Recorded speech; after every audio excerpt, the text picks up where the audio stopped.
Well, hey there and good afternoon. Sorry, 2 or 3 minutes late, but today it's because Facebook required a description for the first time. So, gosh, in getting signed in, I had to do something a little bit extra. So sorry about that. Let me just turn my other on settings so it does not affect me. And let me grab my remote 1 second.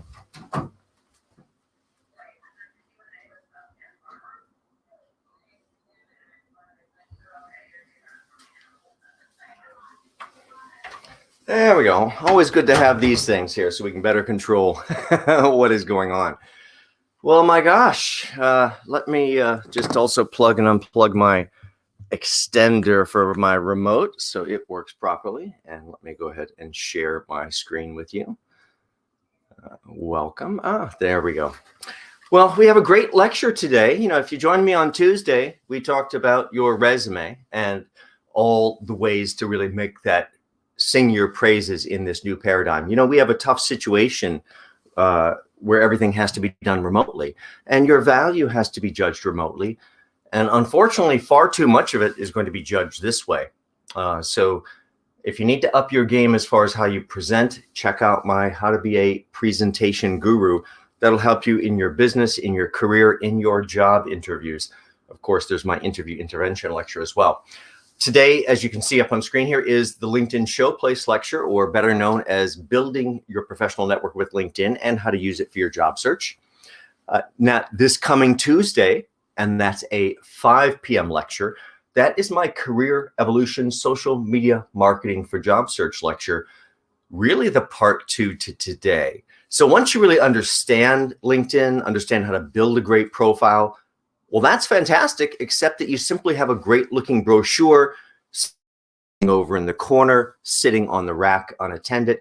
How do you get someone to look at your LinkedIn profile, and really how do you use it as a marketing device in your job search? That's coming up on Tuesday. That's a 5 p.m. lecture. And then next Thursday, same time as now, 12 noon, that is how to supercharge your job search.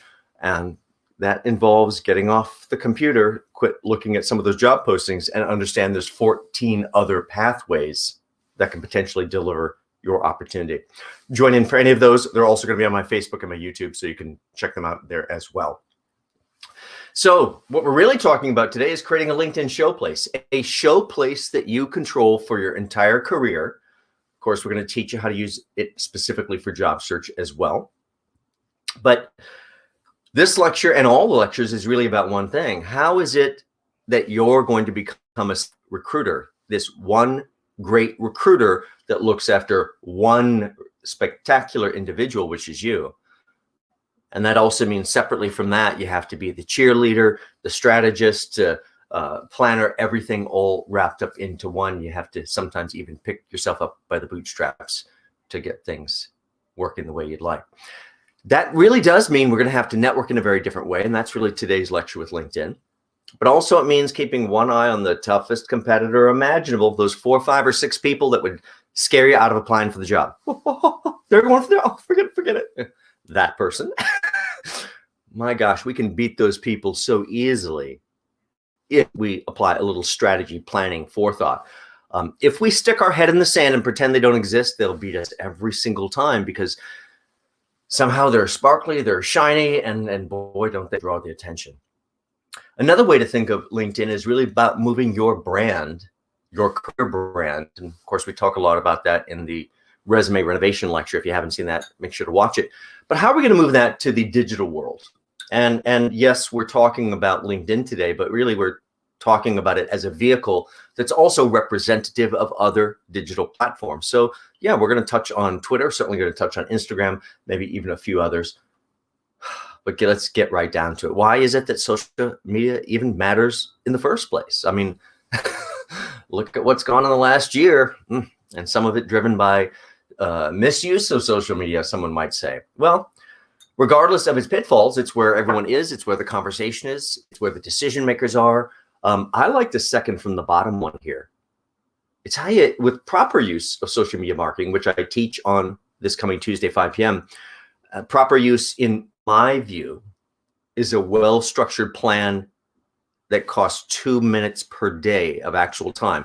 Yeah, 2 hours of homework beforehand to create the plan, but 2 minutes of actual execution time per day to stay on the top of people's minds over time. I could share 4, 5, 6 times a day. Oh, wake up in the morning, time for my coffee, and I copy, paste, share.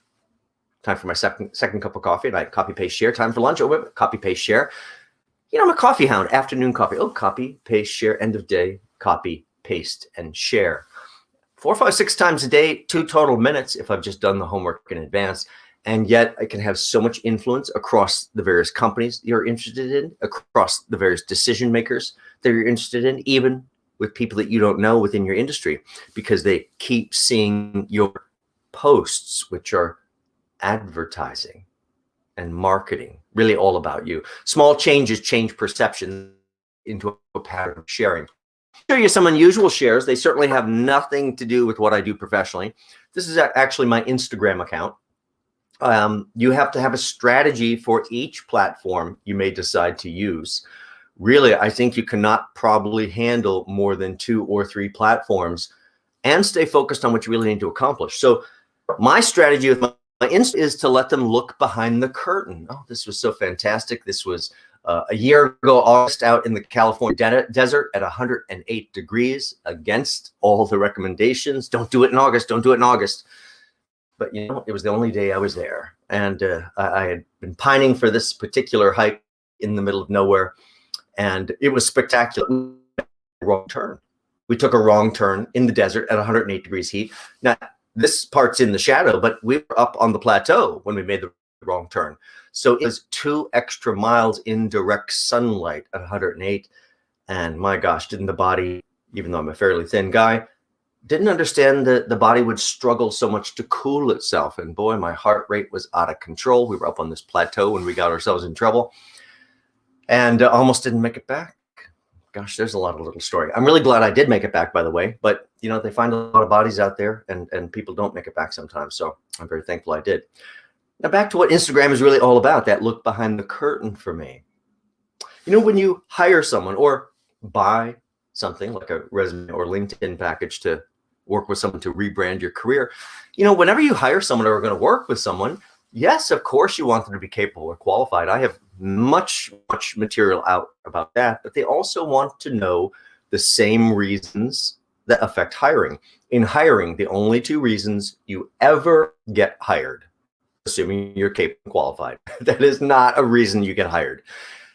I wouldn't consider anyone that wasn't capable or qualified. So that's not the reason. Everyone's capable or qualified. That's in this consideration bubble. The reason I hire you is, why are you interesting? What makes you tick? What are you all about? I think this is so important. It's actually a drop-down menu on my website. It's like, what's this doing here on John's website about careers? Well, people want to see behind the curtains. Who are you? What makes you tick? How they can relate to you. So if you think about it, if you go look at my Instagram, and I shared all the fun stuff here, but there's a lot of things up there, including every September 9/11 rolls around, and unfortunately lost one of my sisters on 9/11. And, you know, Instagram is one of the easiest way to share some of the picture updates with all the rest of the extended family across the country. If you look at every picture on Instagram, somehow it's related to challenge, physical challenge, emotional challenge. And that ties back into everything that I really do from a professional standpoint. You're going to have to make those same types of judgments about how you may use different platforms to showcase different parts of your background, understanding that small changes change the perception of everything. In case you missed those pictures in the middle there of me climbing Half Dome out in Yosemite, boy, wasn't that a hoot? Done it a couple times now. Well, don't let somebody else think for yourself. I'm going to give you a lot of advice, a lot of direction, a lot of things to think about, a lot of checks box. Oh, John said to focus in on this. Yes. But don't let somebody else think for yourself. You know, I live at Grand Street, FDR, here in Manhattan. And that means if you know New York City, that means I get into Chinatown sometimes very early in the morning. And, you know, if you've not been in Chinatown at 8 o'clock in the morning, oh, you need to go. You need to go, because you will see things you never thought of, never crossed your mind. So like everyone else, I'm headed toward the subway pre-pandemic, and I'm in a hurry, a million things going through my head. Get out of the way, lead, follow, whatever it might be. And suddenly I look up and I see this gigantic hog. I'll get my hands on the screen here, walking down the street up on this guy's shoulder. I don't know if you've seen one of those things in real life. Massive, a lot of bacon on that thing.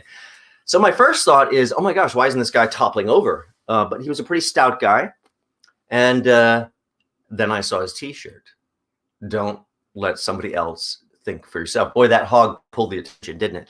But never has left my mind. You know, we're on autopilot, especially often as New Yorkers, if you're based in New York. But modern life, we're on autopilot. You're going to have to put down that smart device, whatever flavor it may be. And we're going to have to learn to get out of the backseat, get behind the wheel, or we're not likely to get to the destination that we're thinking about. So take all of this advice in, parse it, and value it the way that fits with your values, and utilize the best pieces. That's not letting someone else do the thinking for you. Now, information is the new currency. Absolutely. There's no way around it in this modern world. The more access you have to information, the more likely you are to be able to leverage that to your benefit to make your job search or your life easier. In case you haven't seen me before, John Crant, author, career coach, and speaker. Resume and LinkedIn guru as well. So if you need a master to work on your career story and really elevate your brand, I really know the right person you should be working with. More about the resume on that side of it. We'll talk about that in the resume renovation lecture. But today it's really about LinkedIn. And LinkedIn to me is about creating a three-dimensional sales brochure that they can't help but just fall into your story. It's so absorbing. Hopefully it's visual as well, because we live in a visual world. And it's about understanding that your job is to create excitement while teaching them how to select you. Of course, I talk about that a lot in my interview intervention lecture. Don't go in there to be selected. It's your job to go in there and teach them to select you. That's what you really need to do. We're this product that has to be positioned, marketed. We have to go negotiate probably shelf space so it can be seen in the grocery store, whatever it might be. We have to think in those same terms. We may not like it, but we have to think in those same terms. So how can I represent my brand, build and inspire desire for my brand and my skills for this product?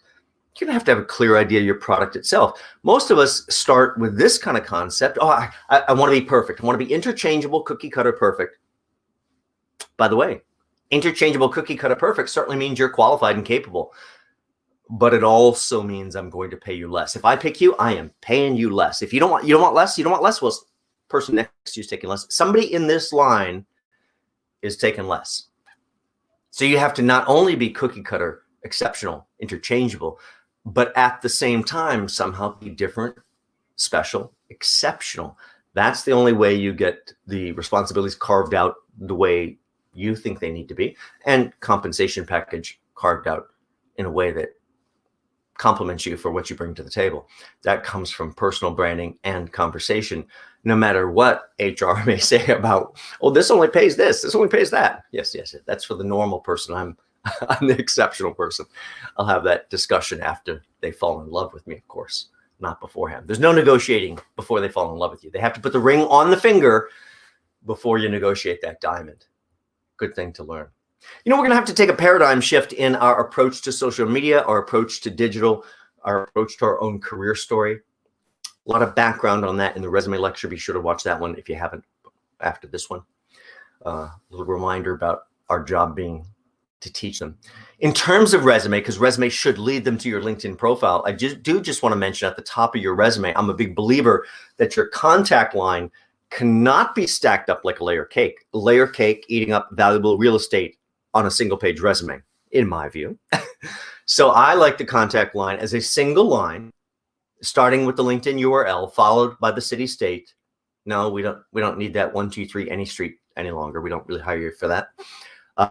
Followed by your email, followed by your cell phone number. I hope you heard that. That's your cell phone number. That's not your home phone number. I don't care that you can't get your cell phone reception in your house. It's your cell phone number. Of course, what you see on screen here, you understand the motivation. If they're holding that resume, I think they need to pick up the phone. Easiest thing to get to is far right, because we read left to right. There's the cell phone number. Pick up the phone and call me. If you're not quite convinced, second easiest to get to is the far left LinkedIn profile. Delivers them to your three-dimensional sales brochure, convincing them hopefully the rest of the way. But you better have some story there.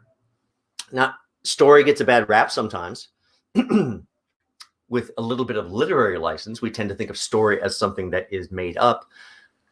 There cannot be any literary license to your career story, but there's a difference in that concept and the concept of, well, say I grew up Catholic, so it's easiest to put it in terms of sin. Sin of omission or sin of commission. There is no sin of omission in your career story, in your background. You can leave out any part that you would like, as long as every single part that is there is letter true, cannot be called into question. I cannot misrepresent, though, but I can leave out any part of the dull story I don't want to talk about. So knowing that, and knowing that, yes, I do have to paint myself as capable and qualified at a minimum, that goes without saying. But the real story, the real payoff, is the additional pieces on top of that. How are you interesting? What makes you tick? What is special or different about you? I have people all over this table that look qualified. Tell me something that will take control of the discussion, captivate my interest, and draw me in. So from the personal branding, again, to separate out the idea of, well, what do I do for the resume? What do I do for LinkedIn? Resume is, in my view, really about piquing or catching or piquing, accelerating their interest in you. Somehow, little forest fire of interest, wildfire, and suddenly, boom. LinkedIn to me is the polar opposite of that. That take that single sheet telling, and how do we take that to LinkedIn and expand it so they always see you as the very, very best individual. Here's the rest of the story. I was right. My gut instinct about you was right. Another way to look at it is the essence or value of your career on that single page for the resume. And again, as I said earlier, that three-dimensional sales brochure itself for your LinkedIn profile. It's about influence. Both of these together work in concert. It's not that they need to be identical. In fact, I think they need to be related, but definitely not identical. Because if I'm holding your resume and I'm holding your LinkedIn profile, and it's like,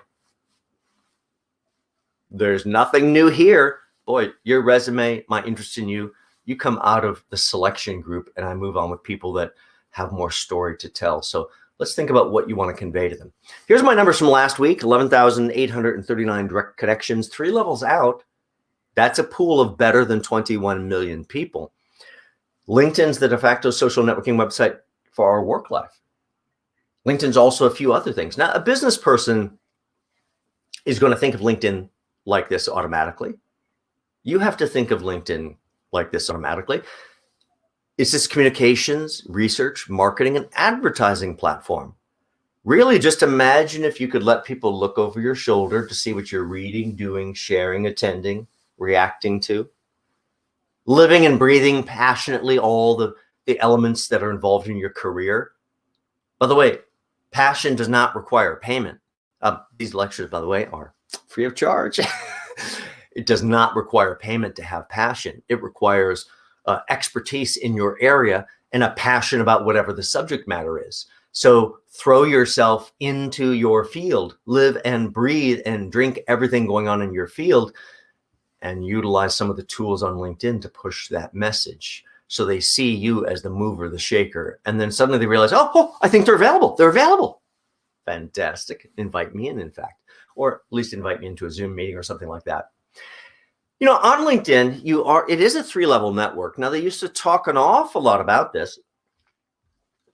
Don't talk about it nearly as much these days, but yeah, when I connect to you, happy guy down in the corner, connecting to another happy person, you're my connection. But no matter what you do to your settings, everybody behind you, everybody in your network is also part of my network, not my connection, but they're in my pool. This giant pool that belongs to John. And no matter what those folks do to their settings, every one of their connections behind them are also in John's pool. 3 levels of connections that belong to John forever. Think about what you can do with a massive amount of information. This is networking in the modern world, which is a very, very different thing. I don't have to actually talk or emotionally connect to people. I do want to connect through LinkedIn. But gosh, I can't emotionally connect to 21 million people or even the 11,000. Not possible. But gosh, I can leverage all of that information. Traditional networking, we run down this list and we go, oh, I'm so done. I'm so done. Or we skipped it in the first place because we go, oh, I hate networking. When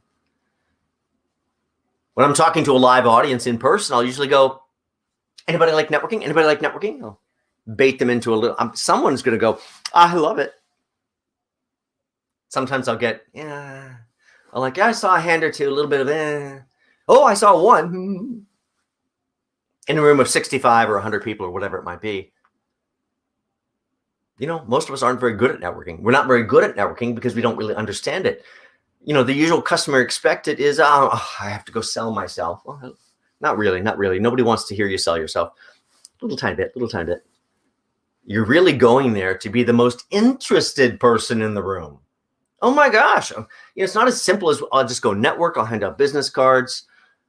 If it was only that easy, that's kind of a rut that we get into. Then we're not even listening. In fact, nobody's listening because they're all waiting to just say something uninspired about themselves. That leaves us in a pretty unhappy place. We're going to have to get over that and get out of it and realize that when we do get back to a traditional world of networking, that's about a few innocuous questions to lure someone up onto the soapbox to talk all about their career and where they came from before that. Now, what is it that you do? Oh, how did you get into that? No, what's it like at XYZ company? Out of curiosity, where'd you come from before XYZ? Oh, what's it like over there? I'm just so interested. A few innocuous questions, a little bit of charm and disarm lures them up onto the soapbox. The moment they begin to speak, not another word comes out of my mouth. Maybe some sounds. Not another word until they run out of oxygen. Because the entire time, of course, they're disclosing things that I may be able to use in networking or in my career. They're disclosing information about companies, how their career, how they got into certain things, whatever you might ask them out of curiosity to pick their brain. I can do that for everyone standing around me. And eventually, that whole time, it was really not stressful. I should mention, no matter what you see here, I'm actually shy and introverted. So, I really don't like going to do networking. Oh, I'm very good at it because I understand it, but I don't really like it. I don't enjoy it. But it's simply a matter of giving yourself permission to not be on the spot. I just have to be the interviewer. Oh, no, what's your name? Oh, do you know Jack? Me. Now, what is it that you do? So easy to be that person because there's only 5 or 10 total questions. Not difficult to remember. Once everybody around you has told their story, someone's going to turn to you and go, what about you, John? Well, since you're listening, you want to tell your story about why you're valuable when they're giving you happy face and not even listening to you. I can't wait to tell my story. I'm not even listening. Let them tell their story. Absorb it. Give them a tiny bit of love back in the reaction. And then when it is time, tell a compelling story. Gosh, John, what is it that you do? Well, what I do is very interesting. You know why? Because I just said it. That's why what I do is very interesting. You know what architects are good at? Architecture. You know what they're not very good at? Running the back end of their business. In fact, that's what I do. I've run the back end of several architectural firms now. I run the entire back end of the business. In fact, I'm looking for a new opportunity right now. End of pitch. There's a masterful elevator pitch. Came directly from one of my clients years ago. The key to telling someone is to distill it down to something interesting, memorable. You really don't need detail. There's no detail about what this person does. I run the back end of the business. It's a very broad stroke, but you get the idea, and boy, you will not forget. Change the equation of diminishing returns simply by changing some of these rules. Learn to think in unusual, unconventional terms that will produce excitement, moments of clarity, light bulb moments. Things get a little bit easier in our job search and really in our life and in our career when we approach it that way. So back to LinkedIn, and the first core question most people have is whom should I network with? Whom should I connect with? Should it be everyone? I can tell you what I think it should be. Everyone. That means I don't care if you're in India, Russia, or China. I don't care if you're in janitorial services. None of it matters because it's never about your direct connection. It's about those 2 or 3 layers of connection behind that you own forever. If I could be connected to every single person in this world, I absolutely would, because as near and dear as some of them are to my heart, it's never about them, never about them. It's about those 2 or 3 layers of network right behind them. Connect with everyone, see what you can extract. Now, that means we have to think about all these different opportunities. Now, most of these we may not have in a physical way any longer, or at least this year, and maybe about another half year to go. But eventually we're going to get back to actual real networking out there, pressing the flesh. And you're going to have to think about carrying business cards, because people will, again, at one point want to take something out of your hand. Mostly every single place that we pause is an opportunity to strike up a conversation. You know, I told this story a few lectures ago, but I should tell this because it's important.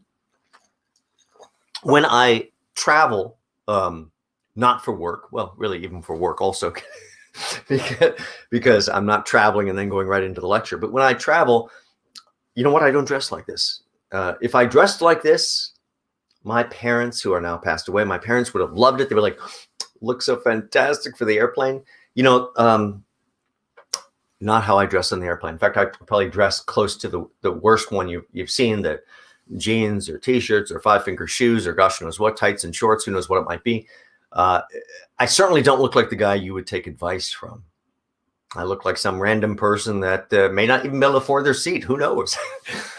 And yet every single time somewhere in the flight, the person next to me strikes up a conversation. I don't start the conversation. Shy and introverted, I don't bring it up.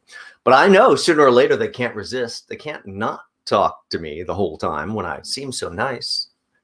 And so they strike up a conversation, and of course I make it all about them. It's a date always. I'm all about them until they run out of oxygen, and eventually they flip it back to me. Of course, we've already built trust, rapport, and everything else from listening to their story. And then I tell them what I do and apologize for the way I look. And I share my business card, which has this look on it. And they go, oh, wow, different, you know, and every single time I pick up a client, not necessarily in that moment. Sometimes it's 4 months later, and 4 months later, they're hiring me for their spouse or themselves. But every single time I'll pick up a client. So you have to think about, you need to network all the time. And that's just, again, falling a little bit in love with your story and being willing to share a little bit. To sum up this first part of the lecture today, I think you really need to link with every single person that you can. I do have real criteria. You have to be a living, breathing human being on planet Earth. And 1 out of 500, 1 out of 1,000 fails that simple test. I don't think you're a real human being. You're just going to spam me. Well, before I show you how to optimize the profiles, let me show you 2 techniques. These techniques came out of my time on a desk as a recruiter.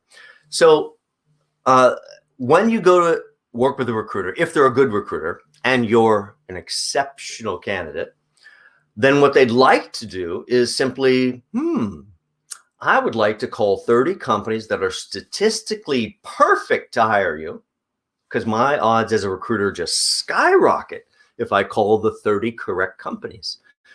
I can call the 30 companies that are perfect for you, pitch you to those companies, and 2, 3, or 4 every single time go, oh, I need a person just like this. Yes, I know, because I created this list. The only thing I didn't know is, did they have an opening? But I trusted if they had an opening, this is a person they would jump for. Oh, I have to have that person. So this first technique is how do recruiters create that list. So if you met with the recruiter, they think so highly of you, they want to work with you. When you walk out the door, hang up the phone, whatever it might be, they're going to do this 1 back, 1 forward technique. And you can do the same thing using your LinkedIn network. Recruiters, of course, are going to search their own database. You have your own database called LinkedIn. And now that they know you, they're going to search on some aspect of you, not every aspect of you, some aspect of you, to find people that are somehow just like you in some way, shape, or form. And of course, they're looking for people that made 1 job move forward since you are identical. By default, they'll have 1 job backward from which you are identical, 1 forward, 1 back. And good example here is, think about a Coca-Cola quality manager. Quality manager at Coca-Cola till yesterday. And suddenly I'd like to create a statistically perfect list of companies I should go introduce myself to. Well, if you follow what I just said, and then you look at all these people you collected together, the first thing you're going to experience, if you're that person, the Coca-Cola quality manager is heartbreak, because you're going to see 7-Up, Pepsi Cola, RC Cola. John, I could have written that list myself. Yes. In fact, that part of the list you should have written yourself right off the top of your head. And then if you look around, you should see a million food and beverage companies you've never heard of. They're all over the place. Everyone's statistically perfect to hire you because they hired your duplicate. Go and introduce yourself. If there's a need, they'll hire you. I'll show you an alternate method a little bit later on how to build this statistically perfect list. Next technique I want to show you, then we're going to move right into maximizing your profile as a selling tool, is a 1, 2, 3 forward technique. And I have a real example to show you here. This one's a little bit harder to kind of wrap our head around. On this one, I had a gal call me up from Atlanta years ago, and she said, I think I need a career coach. I think I don't have a career. I'm like, oh, a little harsh.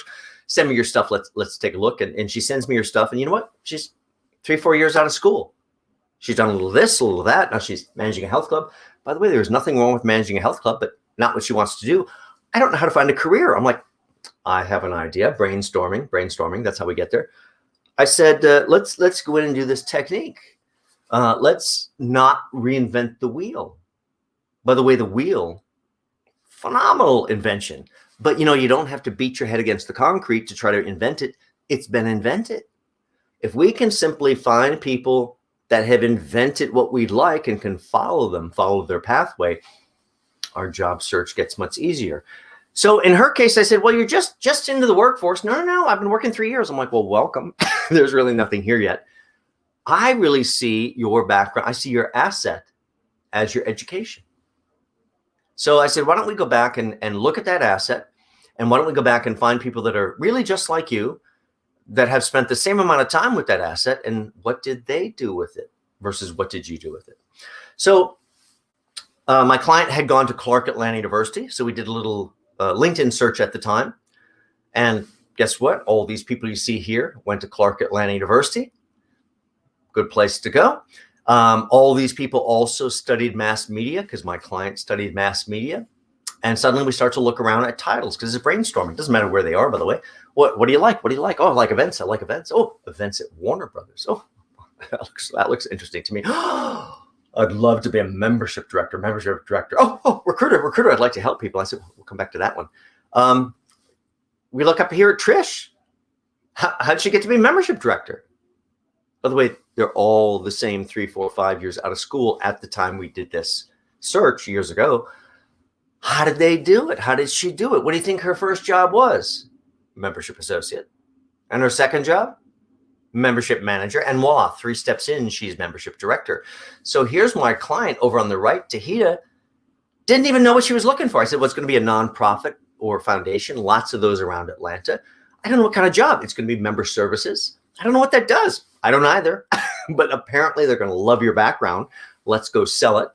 And of course, she finds herself on the first step of her career staircase in member services at the Georgia Pharmacy Association. Now, I've been telling this story a while back, and truth be told, just a couple, 3 years ago, I got a text like 6:30 in the morning. I don't know if you remember me. I'm like, do I remember you? Yes, I do. And she had some exciting things to share. She'd made a couple more moves. She made a move up to manager of member services and database, and finally up to director of membership operations. She has her entire career down a career path she'd never heard of before our call. You wake up tomorrow morning, you're so done selling sugary sodas. How do you reinvent yourself in a new direction? Same technique. I would go in and find people that used to be the Coca-Cola quality manager. Should also interject here that I only use the free version of LinkedIn. Everything I'm teaching you can do on the free version. So you go in and find the people that used to be the Coca-Cola quality manager. That's a toggle choice. Find the ones that made 1 job move forward or 3 jobs move forward, depending on which type of technical search we're looking for. In this case, it's the 3 forward. And yes, the vast majority are going to all stay in food and beverage. But a few of them here and there will have spiraled out into other industries, into other functions. It's like, how did they do it? How did they do it? How did they do it? I don't know. But why don't you just follow them out? There's something about those other organizations that really like this particular background for some reason. You're probably not going to be able to read the tea leaves to figure out what that is, but they're going to love you when they see you if they have an opening. go and introduce yourself and follow someone out into a completely new field because they hired your duplicate. Perception is reality. Boy, is that a nasty phrase in my mind. You know, I grew up in the 1970s. My folks were in small business, and the whole family's life was on the line every single day. You know, the family's going to live or die by this business here. So the concept of perception being reality was complete nonsense to me. What do you mean? What do you mean perception's reality? What you do, hard work, what you build, that's reality. Okay, that's what you learn in small business.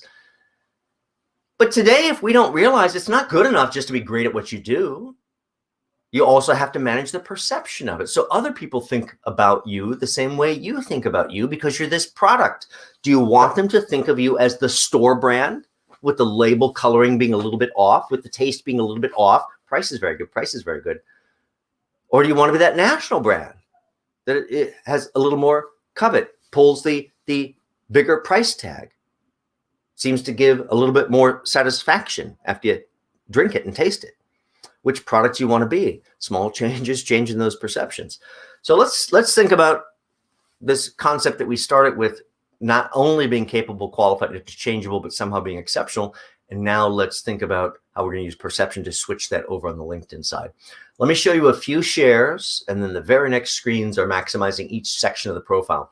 Now you're sharing, and there's a whole lecture Tuesday, Career Evolution, social media marketing lecture for job search, that will take this to an extreme. But here's a few shares, and they all affect perception. I'm doing a group event at one of my things, so I shared a shot of that.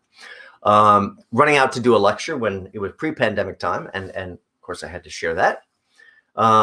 Giving my boot camp lecture, which it's about to move online permanently, but I was doing it in different live sessions over the last few years. Somebody captured this shot of me, and my father would love this one. He was a Catholic deacon, and gosh, I saw him in this pose every Sunday, never missed. Here I am up at WHCR, Voice of Harlem Radio. Of course, I didn't make it into the shot, but my coffee made it into the shot. That's always pretty good. Been up there 4 or 5 times now. In fact, I owe the radio show host a call back. I took a little bit of a sabbatical last year myself. So let's think about all that we have to do just to shift the perception of us, and how each of the things that we share, be them articles like you see here or whatever it might be, has an advertising effect. Here I'm sharing the radio show host's content, which was sharing my content. He shared all the authors he had on that month. A little bit of a piggybacking technique. Running out the door for one more lecture. I can't share the same darn photo all the time. Looking for a new photo. Someone had been in one of my live lectures, sitting down front. It was toward the end, and suddenly I'm showing my ridiculously long email signature. And, you know, hour and a half in, I'm greasy. I'm embarrassed by this ridiculous email signature. And the only thing I see is, oh, where's my hair? Why is my nose so big? All those things we don't like ourselves. Suddenly got a ridiculous 1,500 views. Now, I exert a lot of branding control. And full disclosure, my other half is a creative director, so I get a lot of help there. But don't be afraid to also break your brand on occasion, to be a human being. Being a human being, you know, that peek behind the curtain a little bit, that helps a lot. Real people tend not to spread as much baloney around, is the nice way to say it. In terms of profile, how much preparation you put in is going to determine your success. When we brand our career, I'm talking, yes, about LinkedIn, but I'm also really talking about another thing, and that's Twitter. Almost lose it every time. Almost lose it. I'm not talking about the 4 or 5 o'clock in the morning or the 154 tweets over a weekend. That's not what we're talking about. What we are talking about is a lot of companies have simply stopped posting jobs. They've stopped posting jobs because people send 1,000, 2,000 resumes in. 95% of them aren't right. This whole system doesn't make sense. So you know what they've learned to do? They've learned to think like a detective. They can go to Twitter. I can go to Twitter. Give me any industry, any level, any position, doesn't really matter. Give me a few minutes to think about it. I'll come up with 4, 5, or 6 words to search on Twitter to find the best of the best. Oh, not the capable. Capable, interchangeable. It's like cat hair in your mouth. I'm looking for the exceptional, the special. All you have to do is imagine, well, the best of the best of whatever the function, doesn't matter. What are the best of the best? What would they be reading, doing, sharing, attending? It's a short list if they're the best of the best. They're reading very certain books. They're going to very certain specific conferences. Gosh, you need to be attending those conferences, or at least get a footprint of those conferences. You might go, I can't afford to go to the conference. It's the one in Vegas in June, and I can't afford to go. Oh, the one in Vegas in June? Fantastic. Do you realize you could post about it today? So excited for the such and such conference in Vegas in June with a link. I didn't say I was attending. I'm so excited about it. I am excited about it. 2 weeks before the conference in June, and I figure out which of the speakers are so compelling. Can't wait to listen to so-and-so at the such and such conference in June before with a link. And I can't wait to listen to them because I won't be there. Absolutely truthful. Boy, there is a little gray area in advertising. Don't go too far into the gray. But yes, there's a little gray area in advertising. I won't say anything that's not letter true, but you need to have a connection to that conference if the best of the best all go to that conference. Imagine you pulled up one of the online sessions during the conference, grabbed, I bet you have something similar to this. Grab one of these little things, set up your keyboard, shoot a little across the keyboard with the screen, and post right during the conference. So interesting listening to Jack Smith at the such and such conference. And you have a link to it. And you're there, even though you're not there. So it's not that difficult to get a link to just the right things. You have to put a little brain power into what just the right things are. When you allow these things to seamlessly flow across LinkedIn and Twitter, by the way, that's why I use Twitter this way. I connect it to my LinkedIn. Anything I share on LinkedIn seamlessly flows to Twitter. And over time, you see the effect of these, the advertising effect, how people shift perception. In terms of what I'm going to put in my LinkedIn profile, you have to really come up with the 8 or 9 pages of notes, a deep dive interview about yourself, and then everything has to be filtered through a singular question. Which items rise to the level of really making the case that it'll be the very best business decision they make today if they choose to hire me? How am I going to kind of make that case organically? Yeah, it means I have to center as much as possible on the revenues or on the expenses, but it's always really about performance in some way. Let's go to your LinkedIn itself, or really, let's go to my LinkedIn. We're going to take you through my LinkedIn. I need you to disregard the content, but what you do need to absorb is how I utilize space to tell story. That is the actual secret. Also, understanding that we live in a world where people will not read. Of course, when I'm giving live lectures, I have to say that at the New York Public Library all the time.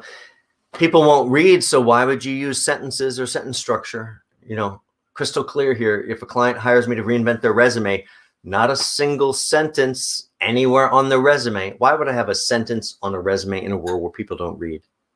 Not even logical. Same thing for LinkedIn. Not going to read very much. Paragraphs, oh my gosh, that'll scare them away pretty quickly.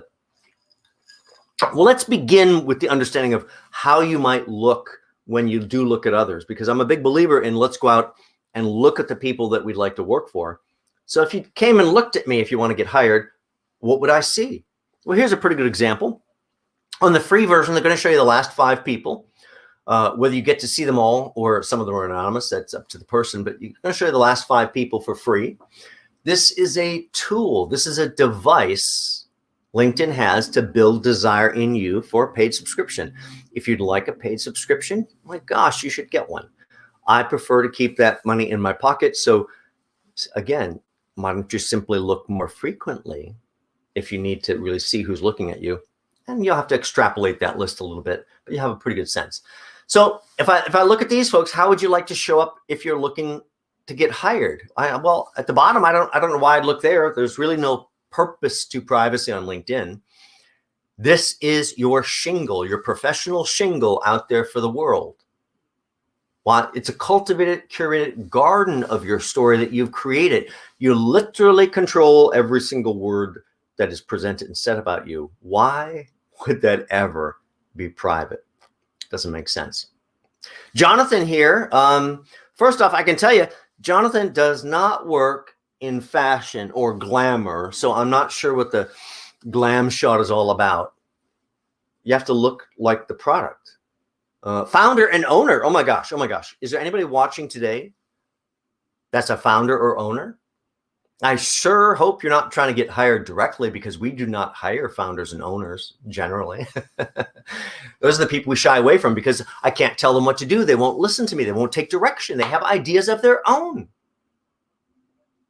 And yet we may need to go work for someone else. Simply, we need to get our ego out of our own way and change that darn title to principal. All of the same benefit, none of the baggage. That's the same person I can give the responsibility to, hand over the reins to, here's the helm, and yet I can give them direction. I can tell them what to do, and they'll listen to me. Deborah, of course, she looks like she has pretty good energy. I'm getting some good things off the image. Textiles, lighting, fashion, interiors. Wow. Okay, we have a focus. We have a focus finally. But I wonder what Deborah does in textiles, lighting, fashion, interiors. And I wonder about what is the level of what she delivers. A lot of unknowns there. Is she designing fabric? Is she doing light design? Is she answering the phones? I have no idea. Brad here, corporate affairs and communications, global reputations management, crisis comms, government relations. Oh, look, I can contact that guy. Oh, looks the part too. How do you want to present yourself when you're looking at people? So they go, oh, I need one of you. Or you want to look like Jonathan or one of these other folks. You want to have to think about how your product is absorbed. Now, your profiles themselves, that's the same thing as the world being at your window. If you were in retail, your job is to get people in the store. Now, that's pretty hard during a pandemic, and pretty hard during non-pandemic with Amazon and places like that out there. But still, you have to put something in that window to get people in the store. What would you put in the window to draw people in? Your profile is the window. How are you going to make a great first impression? How are you going to have a banner? Are you going to have the right profile shot? Are you going to have them conflict with each other? Are they going to work in harmony? Are you going to have a little message about yourself that may kind of put it all in the right framework to kind of start the whole thing off? Are you going to be seen as a mover and shaker, which always has 500 plus connections? You can't have that unless you get to 501 connections. Of course, right in this lecture, I'll teach you how to get to 501. You don't have to worry about that. But yeah, we have to think about all these things that create stories. So yeah, the banner image, you do not have to be in the banner image. I know I'm in my banner image because, gosh, I can get shots like this as a public speaker pretty easily. But I don't have to be in the banner image, but I do have to have something that relates to my career or something that works to add focus to me, because you're the product. So nothing too distracting, something that could work in harmony. What are you going to choose? Banner image, pretty important. If you don't have a banner image, it's really hard to bring people in. Profile image, I just want to point out this was taken organically a few years back. Yes. Keep my hair cut the same way so I can keep using the same photo. I love it. And hopefully I try to use enough lighting so I just don't age. But yeah, okay, full confession. It was a few years ago. This was at City Hall here in New York City. This was during a friend's wedding. Hundreds of people all around us. Photographer never stopped us, just kept seamlessly moving and shooting. Somehow got me isolated against the poles in the background with all these people around me. And all you see there is joy over my friends getting married. Yeah, it would definitely be better if I was looking at camera. 3/4 image, I can use that as a public speaker. Let me just add type over top of your picture. Not a very good thing if you'd like to be hired. Oh, if I go to compete for some job, I'm pretty sure I'd compete pretty well. But the moment I walk out the door, they're going to go, oh, I like John a lot, but I don't know if we can fit in the room with his head. A lot of ego. Okay, so no type over top if you'd like to be hired directly. The headline just below your name, that's essentially a 100, 200 character mini resume all about you. It's a marketing message really all about you. About the least effective thing you can do there is put your current or last employer and title. Really? That's the most exciting thing that you can say about you? I really doubt it. So what do I use the space for? Author and career coach, resume, LinkedIn, and career branding guru, featured speaker at the New York Public Library, at the Department of Labor, at CUNY, and many others. Quoted and seen in the Wall Street Journal, CNN, Forbes, Essence Magazine. Oh my gosh, you can contact that guy. Would you like to be contacted?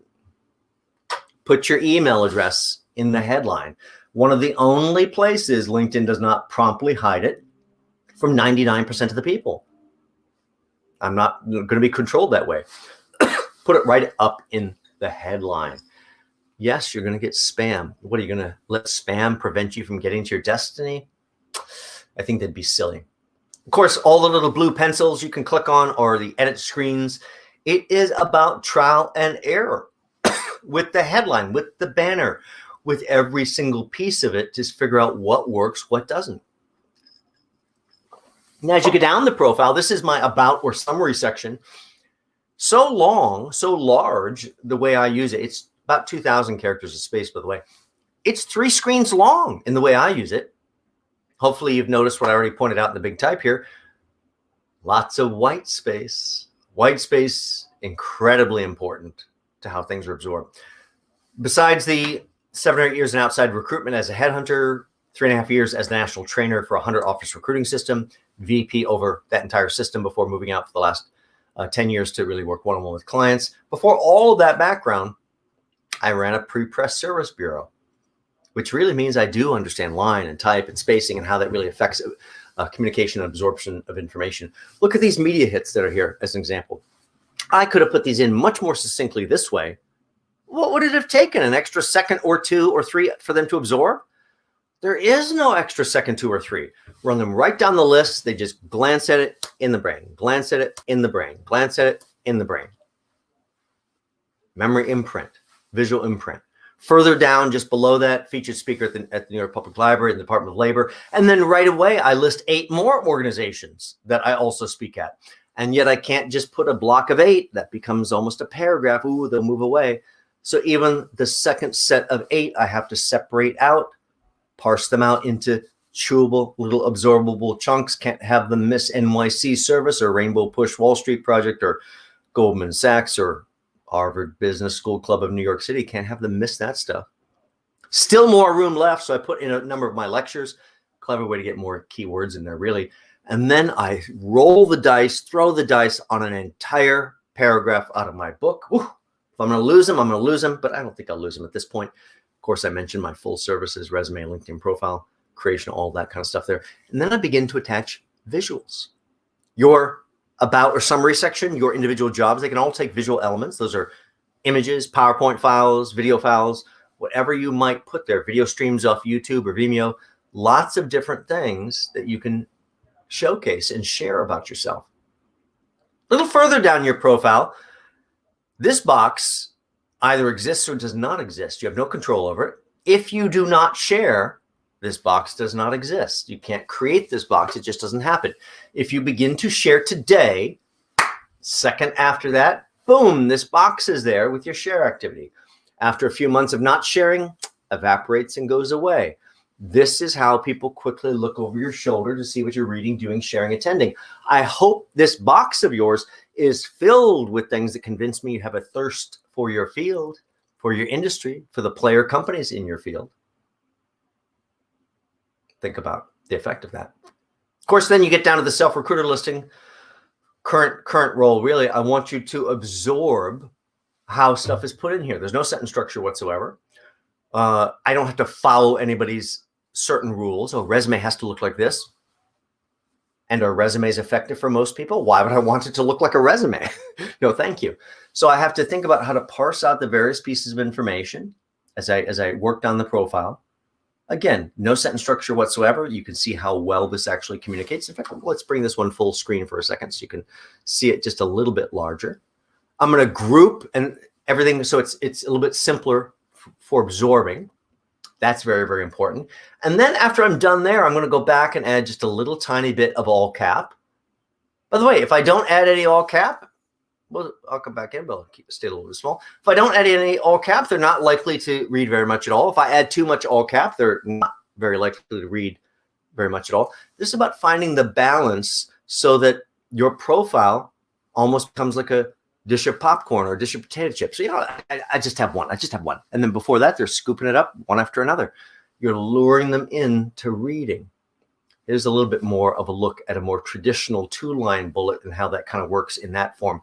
But I'm sure you've already connected the dots. You can spend some time on my LinkedIn profile itself and understand and borrow what you see there stylistically, adapt it to your content.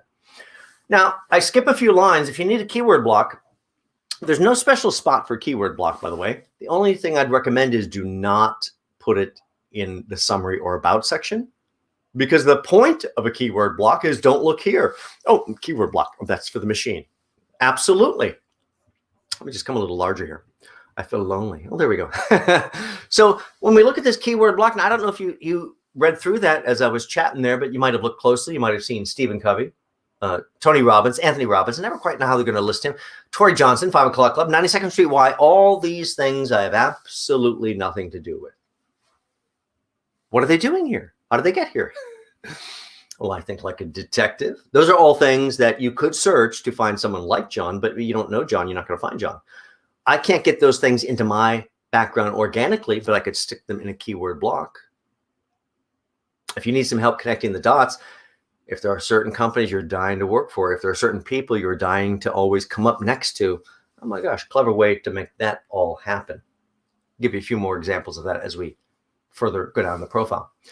But again, every piece of your profile is about trial and error. Let me try it this way. No, it doesn't look the way I expected. Let me try it again. How else can I remove the work for the reader so they just keep, with that dish of popcorn and potato chips, they just keep reading because they just can't walk away from it. It's too interesting. Trial and error, find the best format. Of course, if you've got visual elements for individual jobs, put them there as well. You try to put your different content everywhere it makes sense. Forget about redundancy.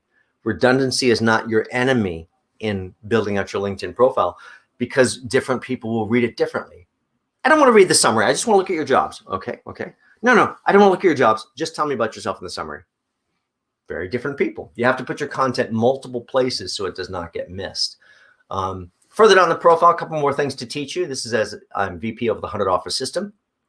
You know, we're a national recruiting chain. We did energy, logistics, and all the things here that I don't have to mention that you can read. Simply a clever way to get more keywords in. Now, this would be a terrible, terrible technique for the resume. You have, in my view, a single sheet of paper to tell your story, to really build excitement about you. This would be a waste of real estate on that single page resume, building up your company when you really need to build up yourself. But over on the LinkedIn side, I'm not tied or handcuffed to the same limitations. I can simply over here use some of that space to spread a little sugar around. Understand how if I put a little spotlight on my company, a little moonlight reflects back upon me. Imagine if I was in any one of those industries and you needed someone to help you with the resume, or help you with the LinkedIn profile, or maybe help you on the coaching side. Based on how I told that story, who would come right up? Further down the profile, earlier in their career, same technique, by the way, associated clients. Now, that could get you in trouble. Be careful of those non-disclosure agreements, those trade secret agreements. I had the right to share every one of my clients that I worked with. I shared every one of my clients that I worked with. Now, again, imagine you worked with any one of these software companies and you needed someone to help you really reset your career brand across the resume, or elevate your career brand on the LinkedIn side, or you needed some coaching through some difficult transitions. Who would come right up based on how I told the story? If you can use that type of storytelling in your background, you should think about it. Now, look what's just below that. Invite me, all invites accepted, open networker, and lion. If you'd like endless new connections forever, stick this somewhere in your profile. You don't even have to type it. Just copy it out of my profile, paste it into your profile. This, in a few short windows from now, is how you get to 501 connections. We'll show you how to utilize that coming up. Publications module, I've got my book in there, a few different articles in there. You may not have a book and articles. I don't have that, John. Okay, could you write 3, 4, 5 articles, page and a half, no one wants to read, 3, 4, 5 articles, somehow sharing your pearls of wisdom that somehow all surround what you do professionally? Kind of, if I came to you and said, could you talk to my kid? They kind of like to come down the same career path as you. Could you give them some pearls of wisdom, some advice? Yeah, that's probably about the right, wise mentoring tone. You could simply write those 3, 4, 5 articles, never having to write again, stick them on a free blog, connect them over to the publications module, and use the publications module to push more story about you. Very, very important. Anybody volunteer? Anybody volunteer? Used to ask that in live audience. I couldn't wait. I'd keep saying it until someone goes, oh, me. I volunteer. I'm like, oh, and now I go, I'm sorry. I was interested until my brain realized it was volunteer. It's not real. We have a problem. We have a disconnect. We're so interested until we realize the brain says, it's volunteer work, John. It's not real. You know what today is? I am volunteering here today. There's no payday here. This is volunteer work. So everything volunteer for myself nor my clients, I won't use the volunteer module. It's so dismissive. I use the organizations module. Doesn't matter what organizations you put in here, paid or unpaid, and good works. This is where I'd stick those good works. Everything that goes in here can elevate my brand. Be interesting. Now you're going to see a lot of dates in this section the way I use it. Dates are not required in this field. I have dates in here because I'm a public speaker and I need to show a little bit of time relevance of skill. Same technique. I want to point out another way to use it. NYU Wasserman Center. A little hard to say there. Got invited in. They said, come on in, John. We'd like to invite you in for a little bit of a roundtable discussion. We're going to have a moderator. I said, hey, I'm game. I'm always open for something new. And as I'm prepping for it, I'm suddenly looking at each person's background. I get to John Ladinsky and I go, oh my gosh, I'm so jealous. He has so many followers. Well, come on, John. He's got a 30-year career. Let it go. Let it go. I'm so competitive. I may be shy and introverted, but I'm still competitive. I want to win. But I'm thinking probably differently than you're thinking. I'm not thinking I want to get ahead of John Ladinsky. I'm thinking, how do I get John Ladinsky's followers? Because I already have my followers. I'd like to get his followers. So another example of sharing some accolades, sharing some spotlight allows moonlight to reflect back upon you. Every single time Jessica or John or Vincent or Wasserman Center get put in, John Crant comes up right in those search results. Think about that storytelling technique and how it could benefit you. Keyword skills endorsement module, that's 50 words or phrases all about you. Let's be clear, no one is an expert at 50 things. It doesn't say an expert level keyword skill endorsement module, no. So every single thing I am an expert on, I have to get it in there, of course. But also, maybe we can go back to another visual of that one. There we go. Everything that I got to get those things in there. But really, your job is to fill up all 50 spots. If you do not fill up all 50 spots, someone else will begin to type them in for you. And that is not how you control your branding. You have to decide all the verbiage and words that are used around you. So I pull out my hair doing this for clients. I know how difficult this is. Here's the minimum benchmark. If this were a table right here and I touched it, table is on the list. I know that's a pretty low threshold, but I touch the table. I have exposure to the table. Table's on the list. I'm not claiming expertise. Understand that this is dialed up like a recipe in the background, a tool that they sell to folks in HR and recruiters on the back end, where they can just check box. I need someone this, that's also dealt with this. You may go, but I don't want to do that again. Good for you. It still needs to be on the list because they may want you to do something completely different, but they need someone that's had that experience in the past. Don't undersell yourself. Very, very important. Keyword skill endorsement module. Fill all of them in. And then anything that is core to you, you ultimately have to get to 100 votes to be labeled 99 plus. As you see here, all the information that's put in elsewhere will collect again at the bottom, a little bit of a redundancy that will help you create a more rich brochure about yourself. Now, all these things also are expandable. So really, you can put in as much detail as you'd like, which is all keyword searchable, and yet it will still collapse down to something absorbable until the person has the right interest level. 4, 5, or 6 full written recommendations would be really lovely to have on your profile. I think I have 52, 53, 54 of these things up there. If you go and read some of the ones that are attached to my profile, and I sure hope you do, first thing that's going to happen is your head is going to want to explode. Oh my goodness, didn't John see these typos? Didn't he see this grammar all over the place? Of course I did. That's why they work. You know, I learned that so long ago as a recruiter. You know those 3 magical mythical references? Let's be really clear. Half of the companies I ever worked with as a recruiter would never check a reference under any circumstance whatsoever. Why? Because they know it's a scam. A little more clarity. Degree verification, not a scam. Dates of employment, not a scam. These 3 people as your references, you cherry pick these 3 people. Shame on you if they don't say something good about you. You don't even deserve this job. So half the organizations don't even participate in it. They know it's nonsense. Wall Street, a few others, they'll dot the I's, cross the T's. That doesn't mean they believe in it either. But for the half that would check them, as a recruiter, I would typically have gotten that call. Oh, John, we'd like to consider making so-and-so an offer. We need those references. Can you get the names over to us so we can get the calls out? Absolutely, absolutely. Hang up the phone. Here's the only time as a recruiter I would employ selective hearing. I would choose to hear instead, do you think you could get the completed references over to us in the next couple hours? We may be able to get an offer out this afternoon. Oh, I love the sound of that. Much better. By the way, I cannot ask them for permission. They're going, no, just send them over. I can't have them tell me no, then I can't do it. This is like your parents. You don't ask your parents for permission. You ask your parents for forgiveness. Same thing here. So let's go after whatever it is we need to go after here. Let's get what we need to get. Groups, gosh, there's a lot of group strategy. Just understand this. Every single group that you join, when you join that group, every member is now in your searchable pool. So if you're not in a whole host of groups for certain skill sets for your industry, certain player levels within your industry, those people that would want to hire you can't necessarily see you. So really, really important to think about that. Follow some influencers. Look at that. I'm following Tony Robbins, maybe so I can get right behind him on stage and just give him a little push. Get a little long in the tooth. He needs to open up things for us.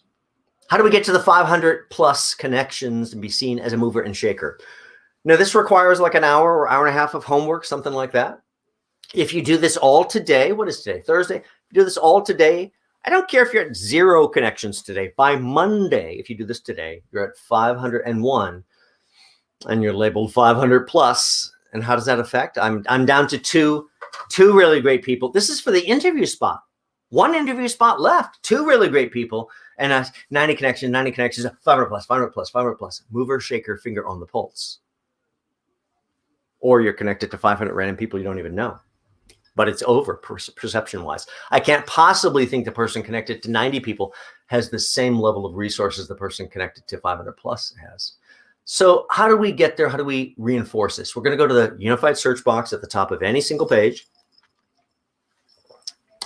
We're going to go in and simply put in quotes, invite me. I'm going to run down that list. Every single person I'm going to invite with no exception, run down every single tab. None of it actually matters. Just connect, run down the list. Go back and do it again. All invites accepted. Run right down the list. Invite every single person. Do it again. Open networker. Remember, all those things are right in my profile. You can just copy them right out in a single line. Go back again, and lion, just like a lion, stands for LinkedIn Open Networker. High volume networkers, basically. You'll get a few on this one that don't belong. I work at Food Line. I'm in the lion team at the real estate company. A few that don't belong. Most of them will be high-powered networker. You run through that entire list today, boom. By Monday, you're at 501. 500 plus is your label. Wherever you are in this process, take your first step or your next step and understand this is like starting a rusty old lawnmower that's been sitting all winter in the shed, one of those old-fashioned types with the pull cord. How many times do we have to pull that cord till that engine starts to choke and turn over? That's what you have to do for your job search. And that's what you have to do when you improve your LinkedIn profile and when you improve your resume, is understand it's a process. Now, getting to the decision maker, last piece I want to teach you today. How do I find any individual, and really how do I use the LinkedIn profile once I built it out as an approach and selling tool? Well, first off, what I think you need to do is, if I've made this list of companies I want to go after, say the 30 companies statistically perfect, maybe I've stack ranked them, hopefully in order of what's most valuable to you. Don't go after the least valuable first. Doesn't make sense. And in general, what I'd like to do is imagine or see where the job is, and then pick people up the food chain. Don't be shy. Up, down, all the way down to admin level, very strategic reasoning, left and right into a surrounding department or two. Nice, healthy mix of probably 25 to 30 people that somehow surround that job. People I might see every day in a normal world if I held that job. Open their profiles. That triggers one marketing event of you looking at them. Remember where we started with? What do you look like? Behind the firewall of the company, by the way. Then without waiting, I ask every single one of them to connect with me with a simple message that communicates, you don't know me. I'm professionally appropriate, and gives them a little stroke to the ego.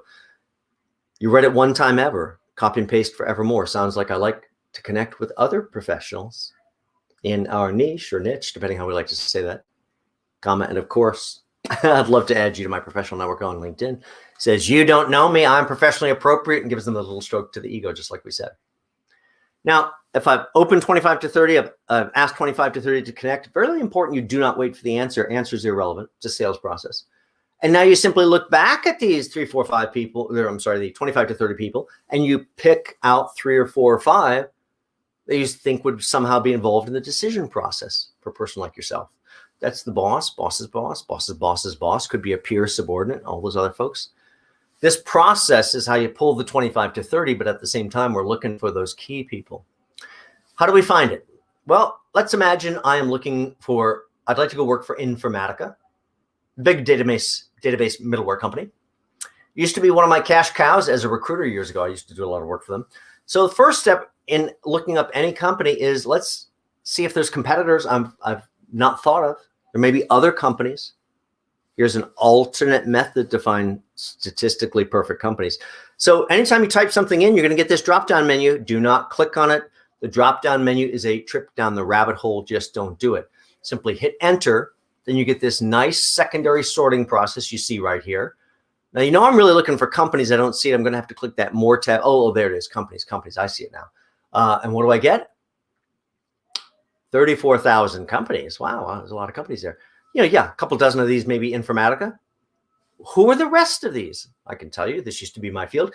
Everybody on this list down here, after you get past the Informatica ones, they're all system integrators. That means they either install or resell Informatica software. If I am statistically right to work for Informatica, I am very likely to be statistically right to work for these other folks. So could take every employer you've had one at a time and put them in and see who else might like to hire you. Even if you're going, why is it on the list? But then you're going to have to find people. So we got to go back. We got to find people. No, show me the people. What do I get? Oh, 2.5 million. Be cold in the ground before I get to that list. I'm going to have to brainstorm here. Brainstorming is part of important problem solving. Important problems are involved in job search. In fact, it's the most important project you've ever worked on. Let's put some brain power behind it. So let me show you the people. Let's see, if I have to get down from 2.5 million, I really only need the ones in the US, not everywhere. And now that I'm really splitting hairs, I don't need the ones that worked for Informatica 3 years ago. I need the current ones, still on the free version, by the way, and you see it here. And what do I get? From both of those, 1,615 results. Okay, that's better. That's better. I can't look at 1,600 profiles either. LinkedIn's going to cut me off pretty quickly, especially on the free version. I have to think clearly. Maybe it's a VP. It's brainstorming. So I have to have some exasperation. I have to get somewhere. I have to think of something new. It's a VP. Did you notice it's just a simple VP? Not even complex. Really in the US, really. Of course, currently working for Informatica. What do I get? 75 VPs. 75 VPs. A lot of chiefs in that company. Let's see. Maybe it's a director. Maybe it's a director that's going to hire me. Director, really US, really. There, what do I get? 228 directors. I'm going the wrong way. I have it. You know why? Because it's brainstorming and it has to occur to me. I have it now. I have it. You know what it is? It's a sales director right down within New York City, even on the free version. What do I get? 3. Fantastic. I'm looking for 3 to 5. Now I've got my 3 people that I'd love to reach out to introduce myself to. But, if I had 5, my odds would get better. You know what? Maybe there's a sales VP, not just a sales director. Maybe there's a sales VP really in New York City. What do I get? 2 sales VPs in New York City. Now I have 5. Fantastic. Of course, I'd like to, same thing here. I'd like to open and ask to connect to all these folks. But, sometimes you get frustrated with this darn in-mail. Send in-mail. Please do not send an in-mail. At least not without understanding what it is, which is spam. It's the literal definition of spam. It is paid email. You may not think it is spam. You may not feel it is spam, but any of your high volume target people, your hiring people, your HR people, your recruiters, I have well over 1,000 unopened messages in my LinkedIn inbox. It's just a nightmare of endless spam of these in-mails. don't send them. Connect with people, email people directly, not brain surgery to get any person's email within 2 or 3 minutes. That's 99% of the people. But Nick here, I definitely do want to connect. So I could simply load Nick's profile. They're still going to frustrate me with the send email. But if I was sharp enough to click the ... all they did was hide the connect button over behind the bush. I'll put it back here. He'll never see it back here. It's their job. And of course, that message we write one time ever. Oh, I like to connect with other professionals in our niche. And of course, I'd love to add you to my professional network on LinkedIn. Copy paste forevermore. Take your first step and push it forward. Move your process forward. Now, as I told you, a lot of things that will kind of derail your thoughts on job search, I want to close with a crystal clear view of what I believe job search is, which will be next Thursday's lecture, Supercharging Your Job Search. And that's creating an actual plan where we select the organizations that we want to work for. We think backward like a detective, devising those steps needed. We discover the decision makers, which I just taught you right here on LinkedIn. We overcome the objections of the decision maker, and you don't let the objections throw you because it's their job to object to you. But you don't have this, you don't have that. It's kicking the tires. Your job is to overcome that, dazzle them, get the meeting, have them either give you the job or create the job for you. Recap this past Tuesday, and it's available on both Facebook and YouTube, Resume Renovation. Today is the LinkedIn Showplace lecture. Tuesday coming up, that's Tuesday at 5 p.m. We will be doing the social media marketing in job search. Then on next Thursday, we'll be supercharging your job search. I really appreciate you guys for joining in today. Don't stop too early. Just as with your resume, even your LinkedIn profile, it may take you 3, 4, 5 iterations to get to the right version. It may take creative time for you to get to the right version, still truthful, but creatively put the right way. And if you decide that's a little too tough to do, because we're all so emotionally close to our own story, it's hard to see the forest for the trees, for the interesting parts. I know a great career coach for you to work with. I can help you reinvent your background. Reach out to me. By the way, packages for resume, LinkedIn, and coaching are right over my website, right under the services tab. That's selfrecruiter.com. Thank you guys for joining in today. Appreciate it. See you next Tuesday. Take care.